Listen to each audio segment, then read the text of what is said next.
偶遇郭晶晶公公霍震霆逛宜家，好接地气啊！日前，有网友在社交平台上面发文称，番禺宜家要闭店了。在广州番禺宜家偶遇霍震霆和2个老外在宜家吃完饭逛宜家，在晒出的照片中，79岁的霍震霆戴着墨镜和白色帽子，穿着白色的上衣，精神矍铄，状态非常的好，一眼就被网友认出来了。此前，宜家宣布关闭番禺门店，不少网友都前去打卡，没想到霍震霆也来凑热闹了。网友调侃他不会是来蹲打折的吧？还有网友称他会不会在考察这块地？宜家走了，干点什么好？据悉，霍震霆经常跟着郭晶晶、霍启刚一家旅游，此前还大爆几个孙子孙女遗传了妈媽郭晶晶的基因，喜歡游泳。沒想到這次霍震霆一個人出來逛了啊！人老了也喜歡湊熱鬧啊！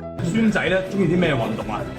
我發現孫仔啊，佢哋游水，我同佢比賽，佢都輸咗俾佢。哇！即係3個都係中意游水。